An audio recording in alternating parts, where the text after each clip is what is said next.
ভাই সরকার তো দিবে কার্ড, আপনি পাইবেন কয়শো টাকা? আচ্ছা বলেন, আপনাদের জন্য যদি সরকার প্রতি মাসে 10 কেজি করে গম বরাদ্দ দেয়, আপনারা কয় কেজি করে পাইবেন বলে আশাবাদ? বলেন, পাইবেন কিছু? আপনাদেরকে যে ফ্যামিলি কার্ড যদি কেউ দেয়, দিবে।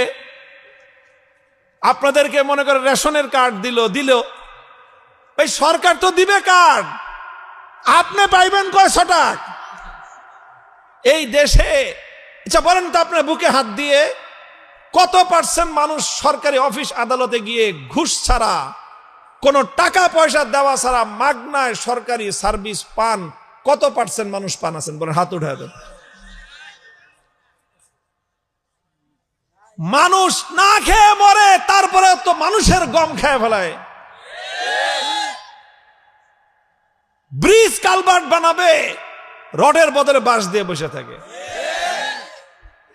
তাইলে এই যদি হয় মানুষের সাথে আচরণ, চিড়িয়াখানার বাঘের সাথে কি করে ওরা? আর বাঘে তার কইতেও পারে না তুই আমার গোশত মেরে খাইছস। ওই 20 কেজি গোশতে 10 কেজি আগেই যায় গিয়ে চিড়িয়াখানার বাইরেই, ভিতরে যা পাঠায় ওখান থেকে স্টাফ মিস্টাফ যা আছে ওরা গরুর মাংস কিছু আপনার বুনা করে খায়, আর ছাল পাকলা কিছু দেয় বাঘেরে খায়, ওই আর কি। তো এই খায়া খুয়ে সারাদিন চিত্তে শুয়েই থাকে। এরপরে এই বাঘরে যদি কেউ খোঁচা মারেন, তাহলে দেখেন বাঘের তাকাইলে আপনার কলজা পানি শুকায় যাবে। এরপরে মাঝে মাঝে ও একটু নিঃশ্বাস ছাড়ে, গর্জন দিবে কি? এই মরা বাঘ, আটকানো বাঘের বুকের থেকে গর্জন আর হুঙ্কার বের হয়।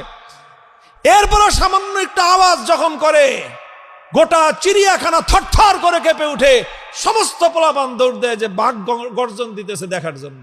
54 বছর পর্যন্ত আমরা দেখেছি আমাদের এই দেশ থেকে কিছু মানুষ তারা রাজনৈতিক নেতা হয়ে ওঠে, আর সারা দেশের সাধারণ মানুষকে তারা তাদের চাকর মনে করে।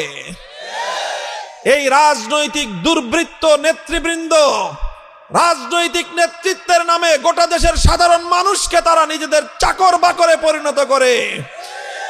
যেই আচরণ করত আমাদের সাথে ব্রিটিশের লাল বেনিয়ারা, যেই আচরণ করত আমাদের সাথে পশ্চিম